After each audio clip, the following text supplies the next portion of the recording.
convidado deste episódio é o Francisco Espanha, que apresenta um percurso profissional distinto, onde já passou pela Cisco, Defined e outras empresas no ramo da tecnologia. Atualmente é diretor executivo de startups e nativos digitais da Microsoft, e este episódio irá explorar um bocadinho as peripécias e oportunidades vividas pelo Francisco ao longo da sua carreira profissional e no mundo do empreendedorismo e inovação. Bem-vindos ao Lights On, o podcast da Genitec, preparados para mais uma conversa à luz do empreendedorismo e inovação. Primeiro que tudo, bem-vindo Francisco, temos connosco o Francisco Espanha. É um prazer tê-lo aqui connosco. Olha, podes partilhar connosco um bocadinho do teu vasto percurso que te fez chegar até aqui, até os dias de hoje, como diretor executivo de startups e nativos digitais da Microsoft Portugal? Claro que sim, obrigado por esta conversa, é sempre um prazer estar aqui com vocês. O meu percurso começa desde muito novo, comecei a trabalhar desde muito novo. Aliás, o meu primeiro trabalho foi lavar bolas de golfe. Porque eu percebi, era em Sintra, porque eu percebi que era uma área em que eu podia fazer algum dinheiro. Eu tinha para aí 13, 14 anos. Eu podia fazer algum dinheiro porque tinha lá muita gente que ia jogar golfe e eu achava que na altura aquilo era um desporto de gente com mais poder financeiro. Então sempre ainda se acha? Eu não sei, eu acho que entretanto foi mudando, mas na altura para mim foi eu quero criar valor para receber valor também e fui limpar bolas de golfe quando não havia máquinas nem nada. Como é que as limpavas à mão? À mão, com uma esfregona, com lexívia, estragava as calças todas porque depois tinhas a lexívia toda que vinha para cima das calças e depois chateava-me em casa com a minha mãe, etc. Mas foi giro porque isso tem aquela primeira experiência do que era trabalhar e receber alguém de troca para depois ter alguém de troca. No final de contas queria comprar qualquer coisa ou ir de férias, já não me recordo. Tinhas que idade?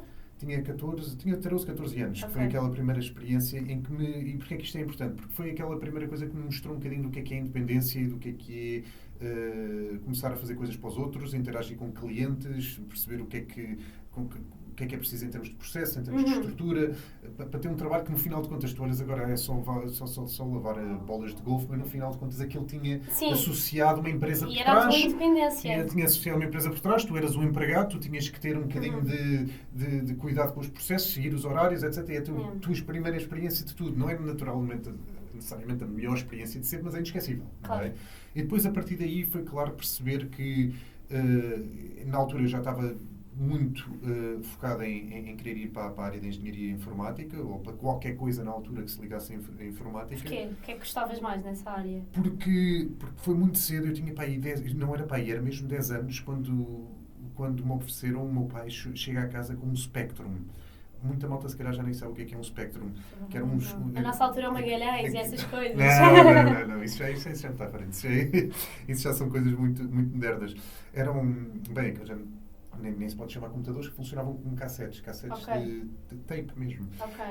E foi a primeira interação que eu tive no final de contas, com os Iseres e sentir que tocavas numa coisa que era tecnologia e que tu tinhas o poder de fazer qualquer coisa. Naquela altura era fazer barulhos, fazer umas imagens com uma linguagem de código que se chamava BASIC na altura.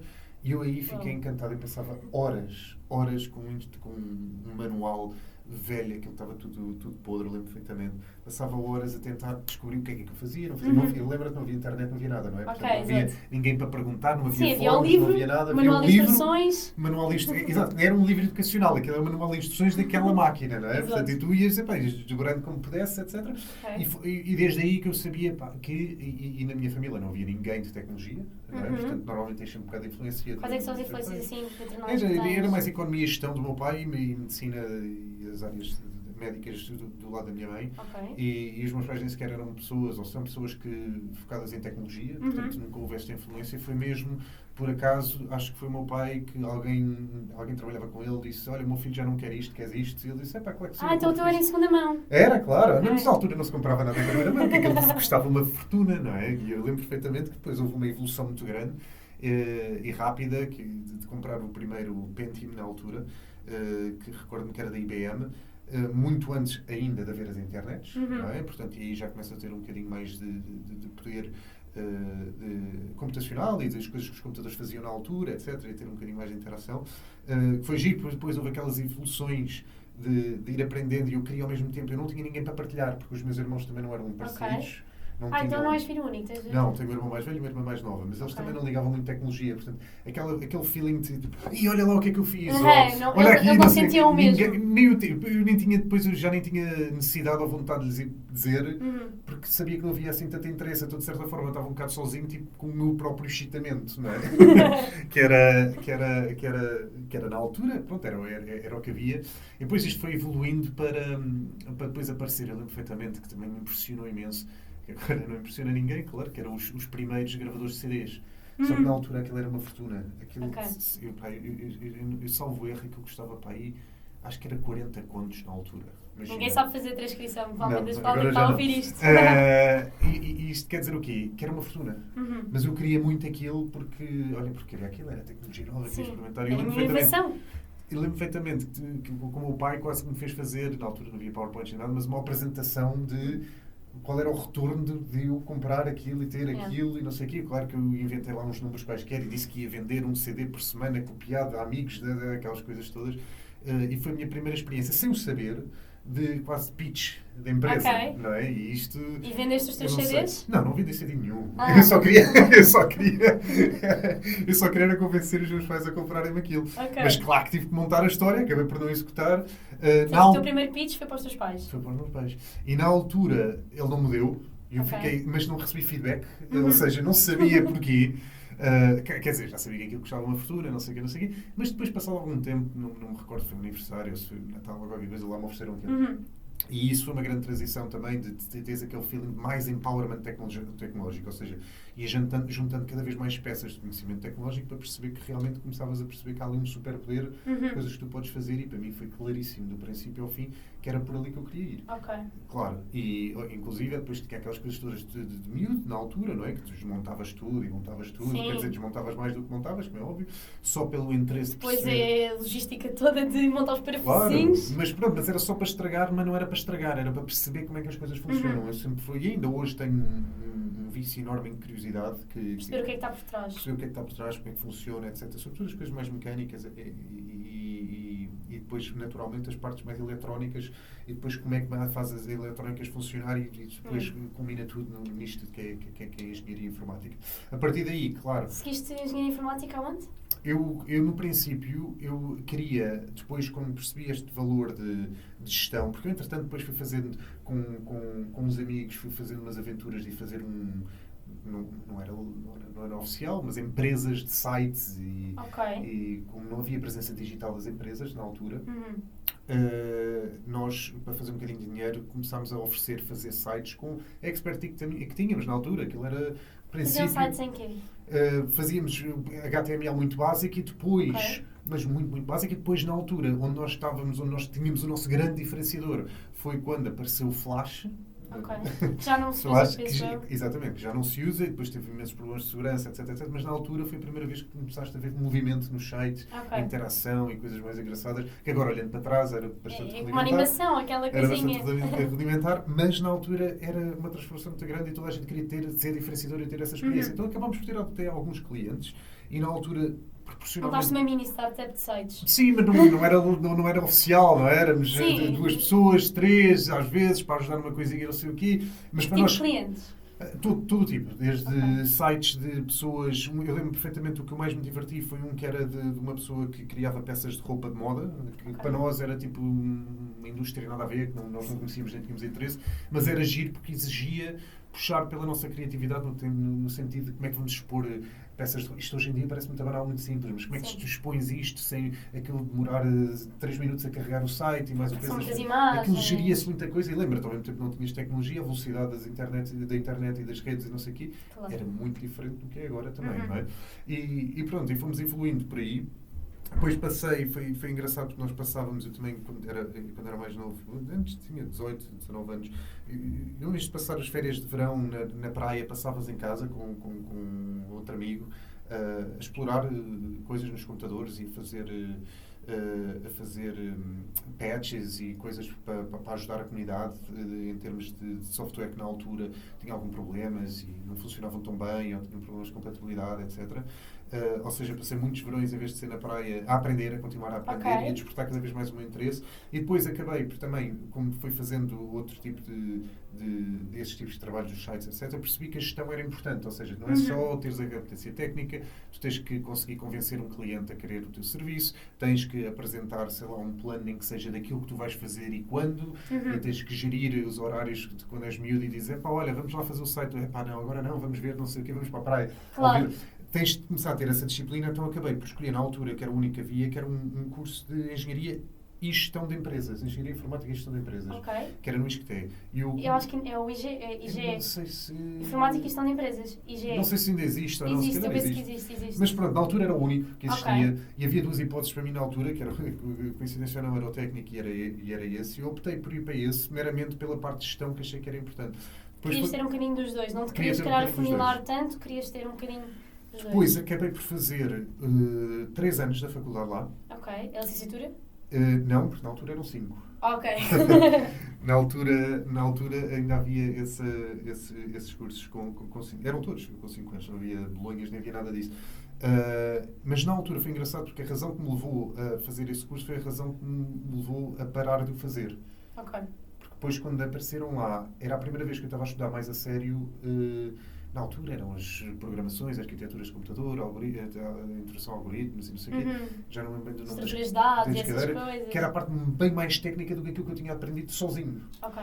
E então, de repente, despertou-se a mim uma curiosidade ainda maior. E, de repente, olhei para as cadeiras que nós tínhamos na altura de contabilidade e de não sei daquilo e eu tipo, que desespero. Não quero estar ali, eu quero estar para as outras. Okay. Acabavas uma cadeira qualquer de programação de alguma coisa que estavas a aprender engraçado e, de repente, ias para a sala ao lado a aprender sobre contabilidade. E, para mim...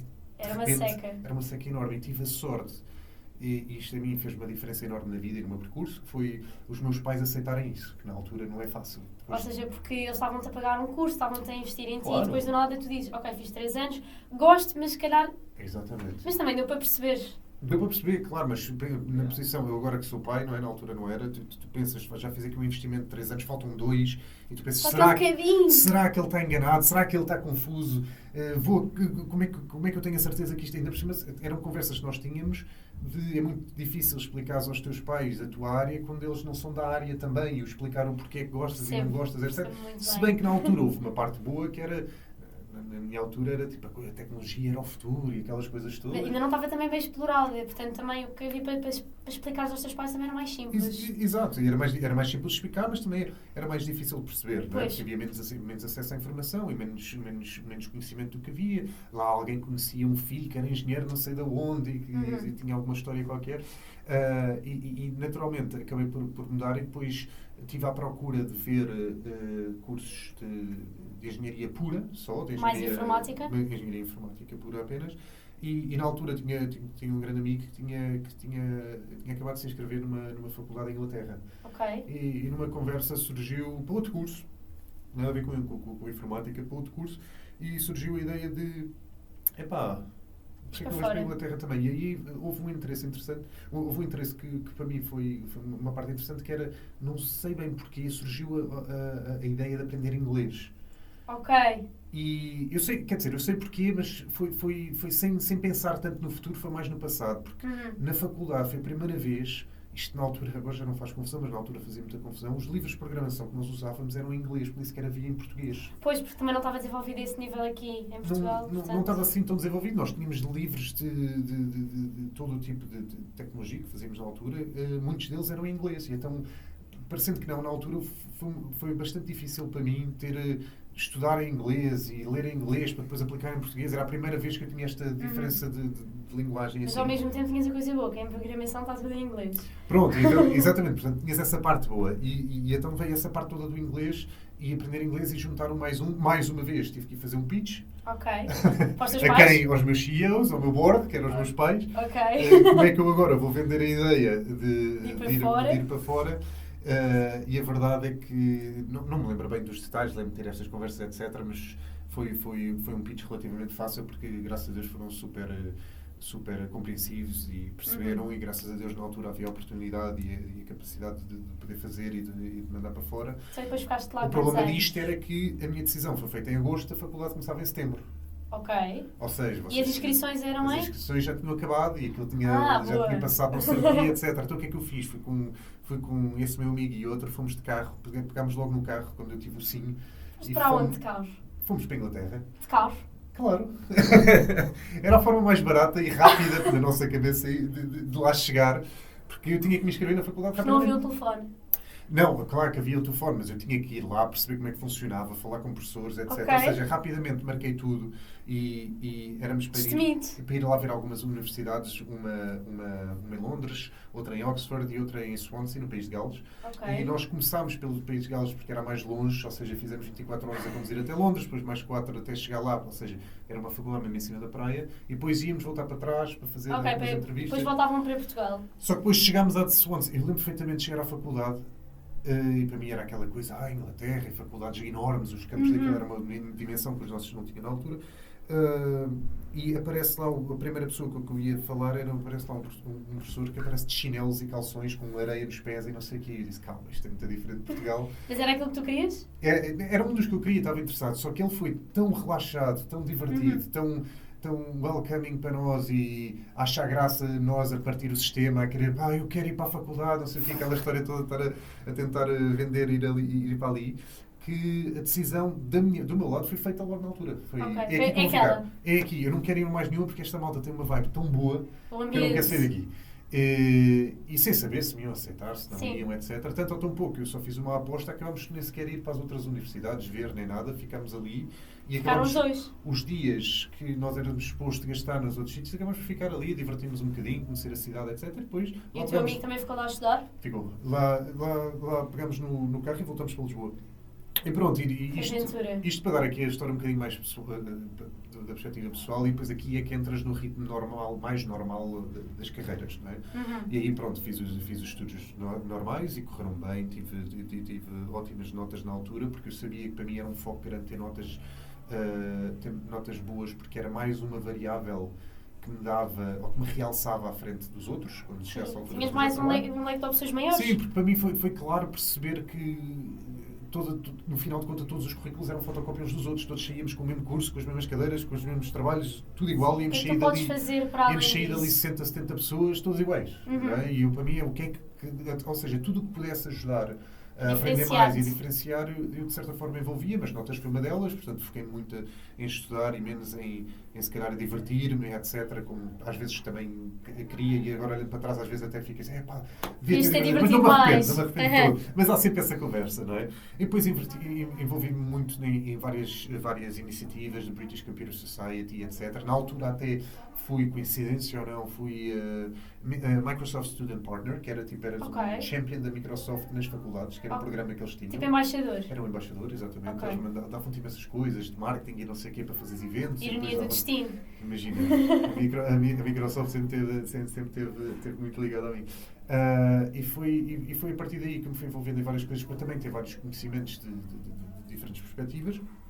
E quando chegou, eu estava no curso, depois, a meio do curso, quando chega a altura de fazer os estágios, foi aí que acabei por vir para Portugal, que eram umas férias entre os anos, e acabei por fazer o meu primeiro estágio na Microsoft.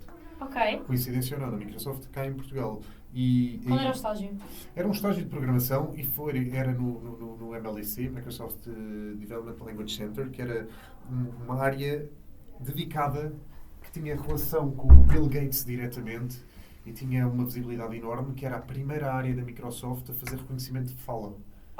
Ou seja, controlavas, na altura era o que se chamava Media Center, que era um computador onde tu punhas imagens e vídeos e não sei o quê, ligavas à televisão e tu basicamente começavas a controlar aquilo só para ver as imagens no computador, e foi os primeiros que se fez, e nós fizemos lá imenso trabalho de reconhecimento de fala.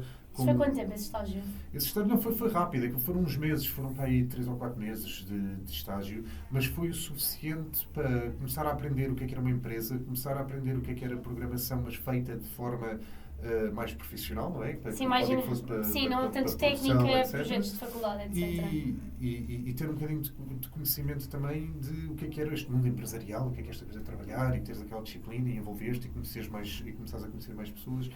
E foi uma experiência fenomenal que, obviamente, foi se calhar o elemento mais crítico para começar a minha carreira, porque uma experiência má de estágio, se calhar tinha mandado para outro lado qualquer.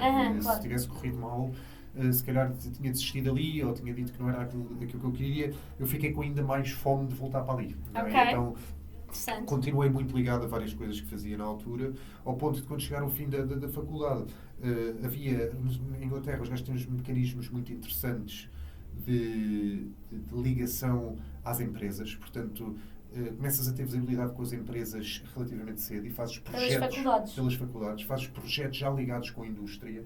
Ok, então tens uma cadeira, tens um projeto com uma faculdade, com uma empresa. Começas a ter alguma visibilidade. O meu, na altura, por acaso, até foi de Computer Vision, foi reconhecimento de imagens, especificamente de matrículas, e na altura era uma área que se explorava bastante. Era para fazer a via verde. E não, eventualmente para ajudar, que isso depois veio a ser implementado, reconhecimento de matrículas das vias verdes e outras tecnologias, mas era para ver a propagação de erro em sistemas de reconhecimento, etc. Foi um projeto muito engraçado que me deu muita visibilidade na faculdade, porque correu muito bem e era bastante disruptivo na altura. E então depois tive a sorte de ser convidado a ir fazer entrevistas a várias empresas que estavam interessadas em ti. E eu escolhi 3 na altura, que era a Sun Microsystems, era a Accenture e era a Cisco. A Cisco. Exatamente, foi aí que a Cisco aparece. E foi uma aventura. Não é? Foi uma aventura pelo simples facto de que mais uma daquelas histórias em que eu fui fazer, marquei tudo para o mesmo dia, ou aquilo era tudo mais ou menos no mesmo dia, ou 2 dias seguidos. Aluguei um carro, só que depois fiz mal as contas. Mas não era no sítio onde estavas? Não. Tinha que viajar. Um tinha que ir à Irlanda, para a Accenture. O outro tinha que ir a Leeds, para a Sun Microsystems. E depois tinha que ir a Reading, para a Cisco. Ou seja, era uma viagem grande. E, ou seja, tive que poupar dinheiro para ir de avião até a Irlanda. E depois no dia a seguir pegar um carro, ir a Leeds e voltar para a Cisco, etc. Só que fiz mal as contas na altura e fiquei sem dinheiro para gasolina, para nada, para hotéis e para tudo. Eu lembro perfeitamente quando cheguei ao fim e estacionei na Cisco, não tinha dinheiro nem nada, eu acabei por dormir no carro.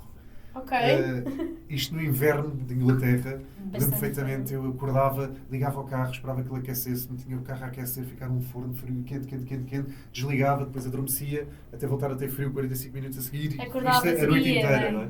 Com uma entrevista importante no dia a seguir, que eram 32 pessoas para 2 lugares na altura, que era uma entrevista interessante. Vocês sabiam as vagas disponíveis? Sabíamos, e aquilo era o que eles chamavam um assessment center, que tinhas 6 entrevistas, depois tinhas um trabalho de grupo, e depois tinhas aqui. Eles faziam aquilo super bem organizado, e claro que para nós, da nossa perspectiva, com a experiência que nós tínhamos de Portugal e não sei o quê, aquilo era uma coisa megalómana, não é? Super bem organizada, não sei o quê, que intimidava um bocado, não é? E eu acho que uma das partes que a mim me deu um bocadinho de vantagem ali também foi o facto de ter dormido no carro e estar um bocadinho mais, não é? Eu acho que era desesperado por um pequeno almoço, por café. Não estava a levar com seriedade, então eu acho que as pessoas gostaram de eu estar ali um bocadinho mais. Eu lembro perfeitamente de uma mesa cheia de comida, cheia de, não sei, de cafés e donuts e aquelas coisas todas. Ninguém queria comer aquilo, de formalismos, estavam todos impecáveis, bem vestidos, etc. Eu nem casaco tinha levado, nem nada, e eu vejo o pequeno almoço depois de dormir no carro e disse, estou cheio de fome. E fui o primeiro lá, vou comer, pá. Primeiro, antes de tudo, eu preciso de comer. Exato, logo se vê, consegui falar com eles. Então houve assim, durante o dia, houve assim várias interações dessas. Que no nosso assessment, o meu grupo tinha uma apresentação que fazer, aquilo não ficou pronto, então quando foi a minha altura de apresentar, eu peguei no trabalho que os outros tinham feito no PowerPoint deles e apresentei o deles como se fosse o meu, mas resolveu o problema, na perspectiva deles ele resolveu o problema, não é? Na minha foi tipo, tem que nos arrascar, isto assim não vai correr bem, etc. Ou seja, houve muitas tripécias dessas que de certa forma mostraram um outro lado, que era aquilo que eles viam num currículo normal, isto, as notas e aquelas coisas todas, que acabaram por me dar esse trabalho. E a mesma coisa aconteceu com as faculdades, que foi, apesar daqui ter ido aos 3, eu saí de lá e eu lembro perfeitamente a ligar aos meus amigos na altura, que estavam lá comigo, a dizer, é aqui que eu quero ficar. Porque, mais uma vez, foi a parte cultural, etc. E pronto, e a partir daí, pronto, foi aquela carreira normal, princípio normal, de engenharia. Estiveste na Cisco em Londres? Comecei na Cisco em Londres, estive lá há alguns anos e depois na área de colaboração e fiz as primeiras migrações de PBX para Voice over IP, para VoIP, quando se começaram a falar pela internet, etc. E depois tive uma carreira durante alguns anos em colaboração, inclusive aquelas tecnologias que se conhece agora de WebEx, etc., telepresença, os telefones, etc. E depois foste para a loucura de ir para os Estados Unidos. E depois fui para os Estados Unidos. Às tantas, eu comecei a fazer algum trabalho interessante e a ganhar visibilidade nos Estados Unidos, em Silicon Valley. Que loucura, e na altura... Parece, pá, é mesmo estranho estar a falar, sei lá, porque estiveste em Silicon Valley, estiveste em Londres, estiveste em tantos sítios, mas conta. E na altura, isto é importante, por isso é que eu acho que é importante uma pessoa ter essa noção. A razão pela qual eu tive visibilidade do trabalho que eu tive foi porque tive um manager, na altura, um gestor excepcional. Ok. Porque ele próprio era a pessoa que via o meu talento e via as coisas que eu fazia. E ele próprio é que também não só me inspirava e me deixava fazer as coisas que eu achava que tinham que ser feitas, mas ele próprio me dava visibilidade lá dentro. Ok. Que é muito fácil... Isto na Cisco. Exatamente. É muito fácil encontrar gestores que dizem que o crédito é deles e o trabalho é deles, da equipa deles, etc, etc. Este não, foi um catalisador de me dar oportunidades também, de me dar visibilidade lá fora, e foi através de ele próprio empurrar o meu trabalho para fora para as pessoas verem e terem conhecimento que comecei a ter pessoas de Silicon Valley interessadas, no qual um dia eu lembro perfeitamente, aquilo era muito distante, ter vice-presidentes e aqueles títulos muito grandes, e não sei o quê, era malta muito importante, que tu eras muito pequenino, isto era a minha percepção, em que depois eu recebo uma chamada de um dos vice-presidentes a convidar-me, a dizer-me, gostávamos que viesses para Silicon Valley trabalhar connosco. Mas espera aí, isto eu tinha 20, sei lá que idade eu tinha, 23, 4? Okay. Não, pai, 4, 5, sim. 24, 5. Em que Silicon Valley, nos Estados Unidos, ainda por cima do lado de lá, isso é muito longe. Uma loucura. Aquele feeling muito da terrinha, muito português. Tipo, é que Londres e ainda por cima eu já estava em Londres, e depois tinha aquela ideia, de algumas horas de avião, etc, etc. Agora esta coisa dos Estados Unidos, e nem nunca foi a aspiração minha ir para os Estados Unidos inicialmente, não é? E a verdade é que... E tu querias ir para cargos de liderança ou querias manter-te na altura queria manter a minha informática. Sem dúvida, porque tinha acabado de começar, estava a começar a ter o suficiente, a experiência suficiente para começar a criar algum valor e ter alguma autoridade naquilo que fazia, etc. Portanto, era por aí que eu queria continuar a seguir o meu caminho. E eu acho que a Cisco teve a maturidade de perceber que se eu ficasse em Inglaterra só a trabalhar ali, aquilo ia acabar rapidamente por ser relativamente pequeno. Okay. Então quiseram-te dar, e isto é uma maturidade muito grande da liderança das empresas, quiseram dar mais espaço para tu conseguires, fazer mais coisas. E quando ele ligou, eu rejeitei.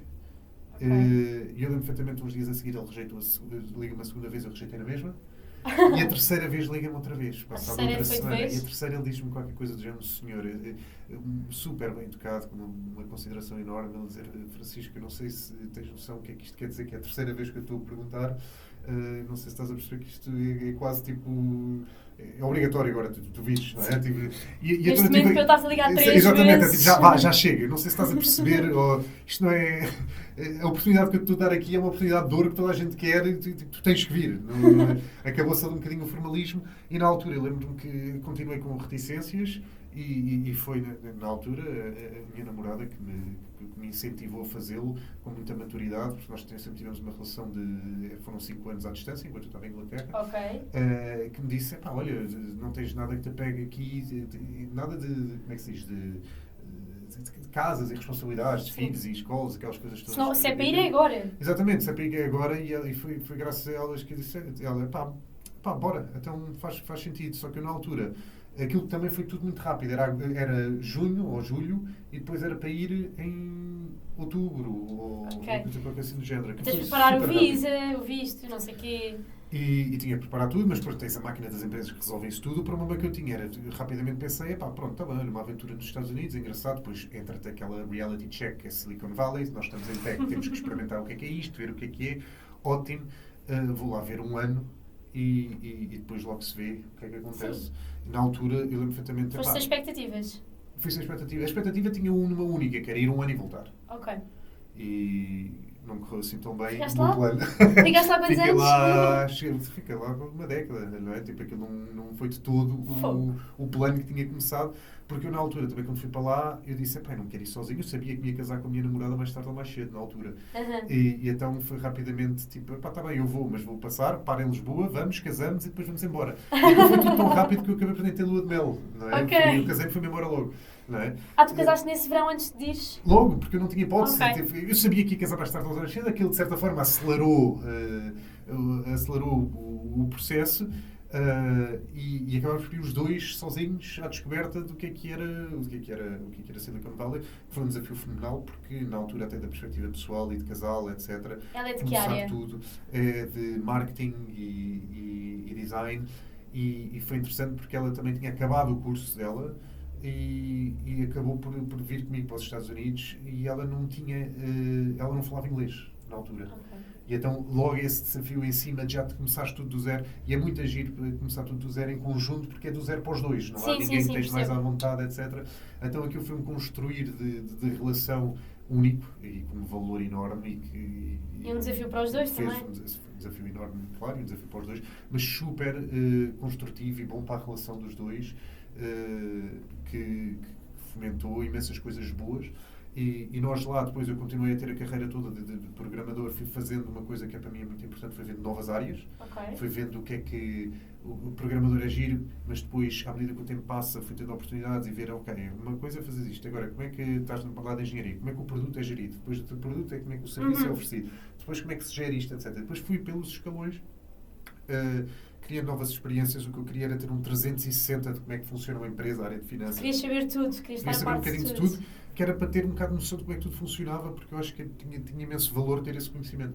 E então acabou por ser um bocadinho também self-inflicted, porque nas empresas grandes, ou empresas como a Cisco, tens sempre muitas oportunidades, tens muitas áreas de negócio, mas também elas não aparecem tipo cogumelos, não é? Tipo, aquilo tem uma estrutura, etc. Portanto, o meu segredo, entre aspas, ou a forma como eu acelerei bastante rápido na carreira, foi eu acabei por criar muitos meus postos de trabalho, eu próprio. Mais uma vez, voltava à parte dos pitches, fazia um pitchzinho quando identificava uma oportunidade, pegava num PowerPoint e ia lá vender a ideia. E eu lembro perfeitamente nesta transição de ser um engenheiro e trabalhava sem equipa, sem nada, a querer explorar o que era ser manager. Eu fui vender a ideia de criarmos o que se chamava o Software Innovation Group, que era um grupo de inovação de software lá para uma área específica. Eu lembro perfeitamente de estar a vender aquilo e os diretores, na altura, disseram que sim, que fazia todo o sentido. E depois, eu lembro, no fim da reunião, eles tiveram uma pergunta, pelos próprios, mas nós vamos ter que arranjar um manager e um líder para isto. Bem, eu sem hesitar, disse, eu!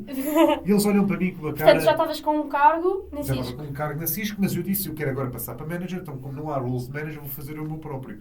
E eles, na altura, até olharam para mim, eles, tu? Eu, sim. Então, mas tu não queres seguir a carreira tecnológica? Portanto, havia ali uma percepção que, sim, eu ia seguir a carreira tecnológica, mas eles não sabiam bem o que é que eu queria. Tu querias seguir um bocado a parte da gestão, mas não querias perder nunca a identidade de tecnologia e de engenharia. Exato. Então, portanto, acabei por fazer isso e, pronto, long story short, acabamos por começar a fazer isso. Deram-me 4 pessoas na altura, que eram 4 programadores. E depois acabámos por criar uma organização que teve imenso sucesso, que acabámos com 400 pessoas. Dentro da Portanto, Cisco. 4 multiplicaram por 100. E depois fomos... mas isto são alguns anos de algumas coisas a fazer, resultados que tu mostras, experiências, erros que tu fazes, etc. Muito apoio dentro das empresas e champions e mentores, etc. Que vais aprendendo, projetos engraçados que tu estás envolvido, para depois ter isso. E pronto, e depois ter um bocadinho da experiência de Silicon Valley, que gosta-te muito ao lado das startups, e como é que o ecossistema todo funciona, tens muitos amigos dessa área, e eu queria, dentro de uma empresa grande, perceber como é que aquilo já funcionava. Tive na Cisco, acho que foram mais ou menos 11 anos. Depois, obviamente, eu tinha que experimentar o que era fazer uma empresa, ou gerir uma empresa do zero e criar algo com valor. Criar algo teu. Essa era o ideal, mas na altura já havia algumas oportunidades que foram aparecendo, como foi a da Define, com a Daniela, que me veio desafiar para ter Tu começaste na Define mesmo quando ela começou? Não, eu por acaso sempre estive ligado à Define desde o princípio, que a Daniela começou a empresa em Seattle, e na altura foi... Em 2011? Sim, foi há 6 ou 7 anos, e eu lembro perfeitamente... Foi há 7 anos, foi na altura que a minha filha nasceu, e eu lembro perfeitamente de ter reuniões com a Daniela, na altura, que era a Daniela em um PowerPoint, em Mountain View, que ela vinha lá a Silicon Valley, e tomávamos pequenos almoços de horas a falar sobre a Define, o que é que iria ser isto, o que é que não ia vir. Já na Cisco, já te começavas a envolver na Define? Já estava envolvido na Define, de certa forma, porque isto acaba com o mundo por ser pequeno, porque depois a Daniela, quando eu trabalhava no MLDC na Microsoft em Portugal, ela trabalhava lá também. E daí nós nos conhecemos. Inclusive, depois também o CTO da empresa também trabalhava lá, e outras pessoas foram desse grupo para a Define. E pronto, e na altura continuámos falando e aquela coisa informal, tipo de amigos, de bater bolas, etc. E depois, passados uns anos, a Daniela vem e diz-me, pá, e agora vens-te juntar aqui à aventura. E ficaste em Lisboa, em Seattle? não, eu na altura tinha acabado de vir para Lisboa. Okay. E a decisão de vir para Lisboa e acabar a parte dos Estados Unidos foi meramente as crianças. Os meus filhos que nasceram lá, entretanto foram crescendo para aquelas idades de críticas em que tu começas a pensar o que é que eu quero da escola deles, famílias, ligações, etc, etc. E a decisão acabou por ser relativamente rápida e simples. Voltámos para Lisboa por uma questão meramente familiar e das crianças. Okay. Porque senão eu tenho a certeza que se não fossem as crianças eu ainda lá estaria. Okay. Provavelmente, não é? Porque aquilo é um ambiente que de certa forma acaba por ser muito viciante para quem gosta de tecnologia, de estar ali naquele meio. E então acabamos por ir para Lisboa e foi no mesmo timing que apareceu esta uns meses a seguir. Esta proposta da Define. E para mim, como já fazia parte do plano, foi relativamente fácil aceitar. E na CISC estava tudo a correr lindamente, ia ser promovido mesmo. Era mesmo só porque querias voltar à base? Era só para ter mais uma experiência de aprendizagem e acabei por aceitar esse desafio e foi um desafio excepcional. A empresa já existia, já tinha as bases montadas, já tinha tudo. Estiveste lá quantos anos? Estive lá quase 4 anos. Exato. Que são bastantes anos numa sim, startup. sim. E tive a sorte de ter... E numa altura, pá, literalmente crucial, onde a Define cresceu imenso. Não, sim. Excepcional. Foi na altura em que toda a gente estava a fazer agentes de conversação através da inteligência artificial. Grandes empresas como a IBM e a IBM Watson, quando saíram à altura também, lembras-te tudo, começou a ter muita atração os speakerphones, como é que se diz? As Alexas, as Siris, as Cortanas, as Bixby, a Samsung, etc. Tudo na altura estava a explodir. E foi aí que nós entramos também ao mesmo tempo. E então foi excepcional ter essa aventura de... Não era só a parte de tecnologia, que já era, na altura, tudo o que era inteligência artificial, já era bastante inovador, como é óbvio, mas depois, para mim, é mais interessante era toda a gestão de uma empresa e estar envolvida desde o board, até às decisões mais simples da organização. Nessa altura a Define tinha quantas pessoas? Na altura tinha poucas pessoas, eu não me recordo quantas é que eram. Mas eram poucas e depois crescemos para muitas em muito pouco tempo. Foi muito rápido o crescimento. Okay. E que traz os seus desafios também, de crescer uma empresa, como é óbvio, e fomos levantando dinheiro à medida que fomos andando, etc. E depois, claro, fui ganhando essa experiência, e a experiência de startup foi excepcional pelo simples facto de que ganhas muito rápido e eu não consigo fazer uma comparação. Tu há bocado disseste aquilo dos anos de cão. Sim, de certa forma e é verdade, em termos em todos os aspectos, bons e maus, em termos Sim, portanto, ou seja, num ano cresces 7 anos. Exatamente, eu muitas vezes pensava quanto é que eu cresci na CISC e aprendi na CISC que aprendi na Define. E eu rapidamente podes chegar a números com 4, 5 anos para 1, por exemplo. Okay.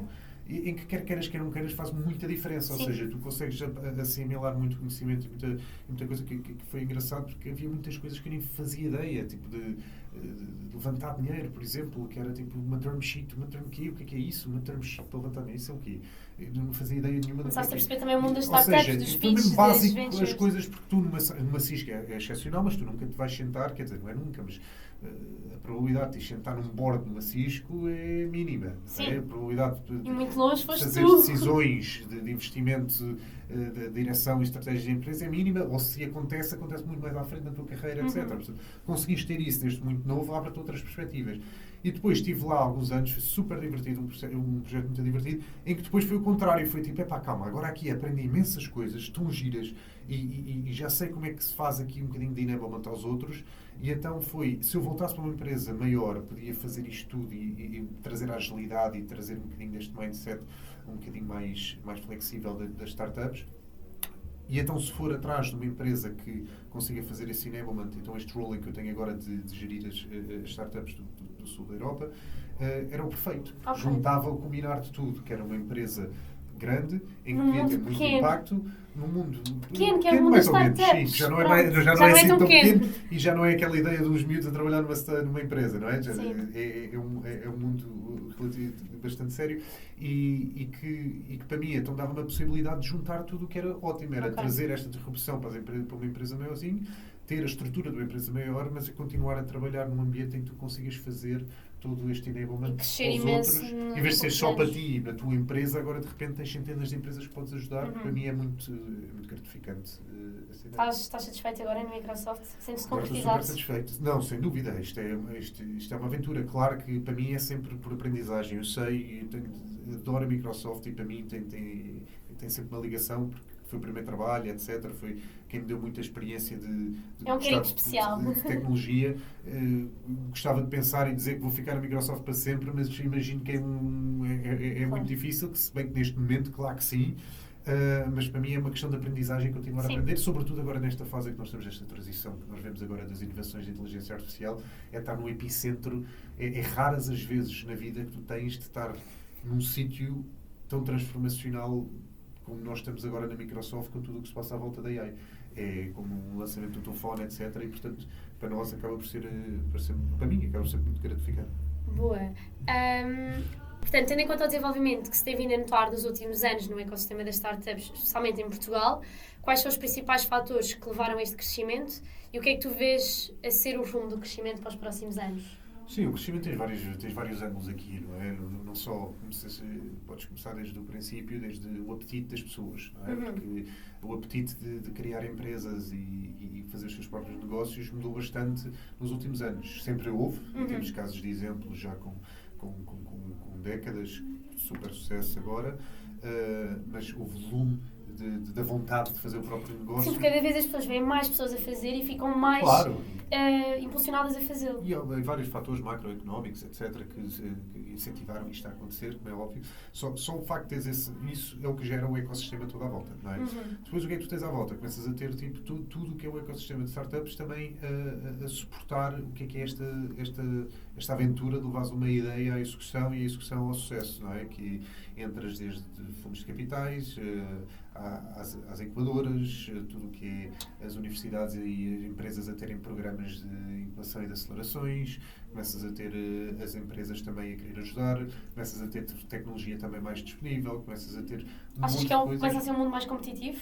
Claro que é competitivo, super competitivo para todos os parceiros que estão à volta, não é? Desde os parceiros tecnológicos, como as Microsofts, etc., que oferecem tecnologia, estás a competir contra outros provedores de tecnologia também. Os fundos de capital competem entre eles, muitas vezes, para fazer algum tipo de investimento. Incubadoras, as mesmas coisas. Claro que nós queremos todos ter imenso sucesso e queremos ser quem ajuda, mas no final de contas há sempre competitividade aí. Portanto, pois há sempre aquele combinar todo que nós temos agora do interesse em Portugal, não é? Tipo, que tem um fator enorme.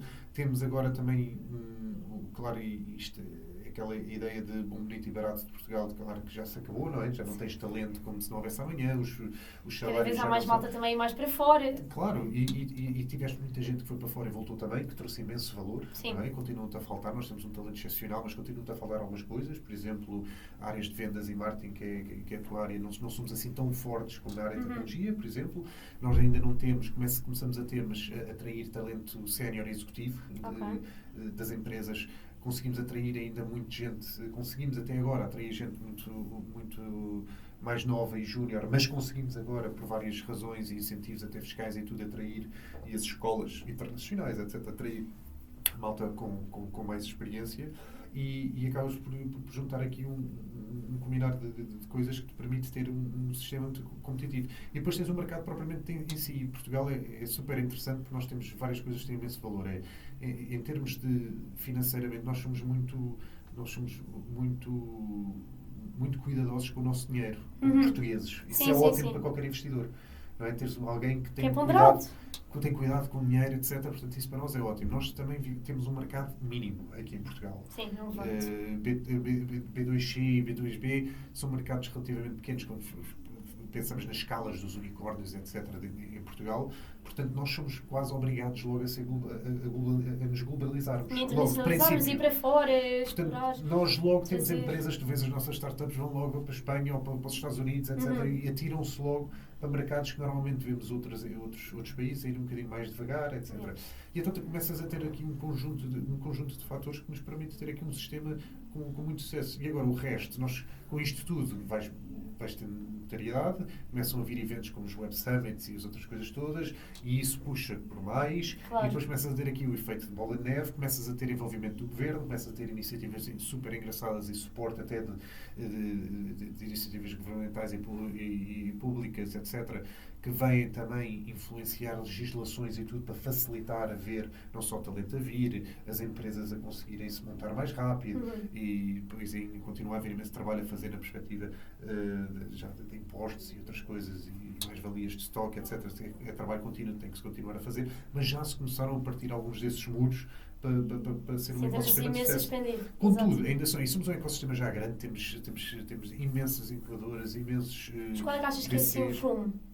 O rumo para nós é crescer, porque repara, nós ainda nos falta, se olhares para o nosso ecossistema, funciona, já está provado que funciona, mas é relativamente novo, quando eu digo em termos de ciclo, de começar uma empresa, acabar, fazer o exit, começar, etc. Temos alguns casos, mas não é ainda mainstream, não é? Exato. E é engraçado, porque depois começas a ter esses founders que já conseguiram fazer empresas e que já são founders em série, que já montaram várias empresas e depois eles próprios começam a criar os próprios fundos deles, fundos de founders de empresas que têm uma mais-valia ainda maior, porque já não é só dinheiro, é dinheiro com uma experiência super relevante que vem contigo, e é esse fomentar de sistema que se vai fomentando a si próprio, e temos pessoas com personalidades excepcionalmente boas cá, que estão mesmo a puxar pelo ecossistema, CEOs de empresas e startups nossas estão a fazer um trabalho excepcional nesse aspecto.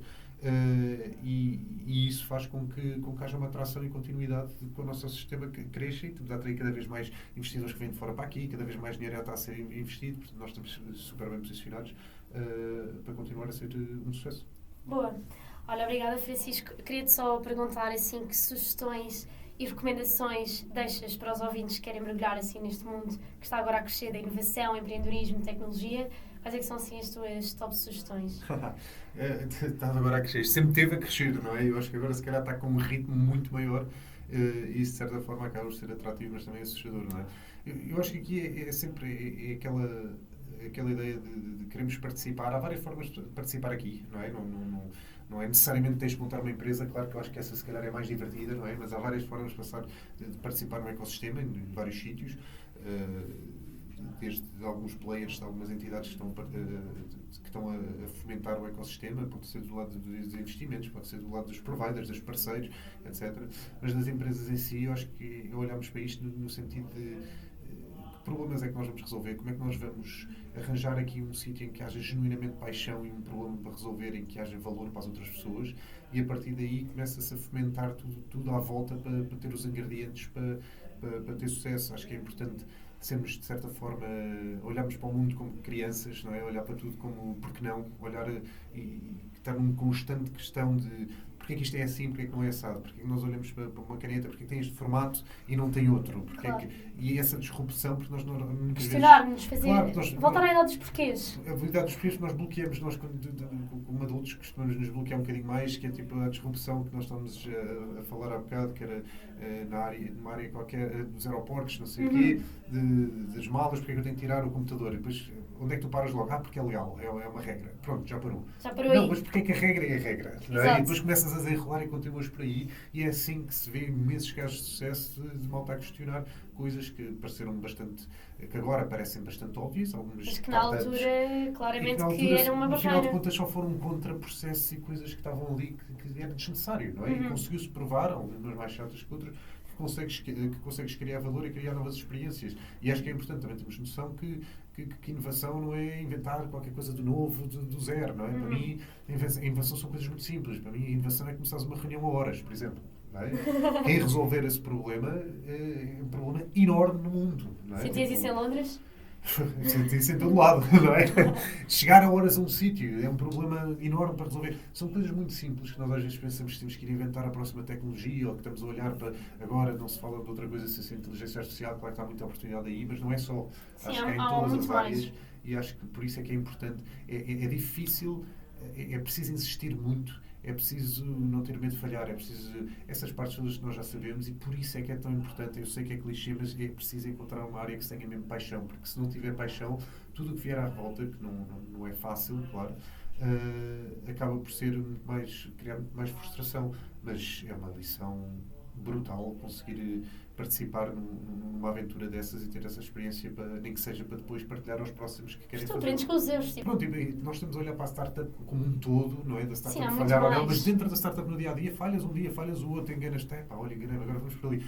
E eu acho que se te rodeares com pessoas que percebem que o erro faz parte do crescimento, é aí que tu vais ganhar, porque senão é muito fácil, tipo, e muitas vezes nós não contamos ou temos cuidado ao contar alguns erros por medo de sermos julgados, etc. Ninguém gosta de ser julgado, não é? E é fácil julgar, não é? Certo. E então, nós fazemos isso, eu certamente julgo certas coisas que não deveria, obviamente, não é? Mas eu acho que é importante reconhecer que há erros que são para ser feitos. Eu fiz, sei lá, dezenas, centenas de erros. Alguns deles acho que fiz sem perceber, outros deles fiz com toda a confiança a achar que era por ali e afinal não era, e aprendi da forma mais dura. Outros foram pessoas que me disseram não é por ali e era mesmo. Sei lá, há de tudo, estás a dizer?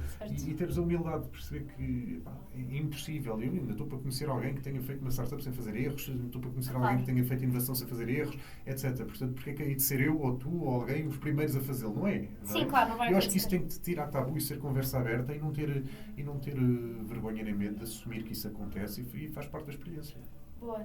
Olha, Francisco, quero-te agradecer pelo teu tempo despendido. Sei que ele é curto, portanto quero-te mesmo agradecer por este tempo. Acho que foi muito, muito bom.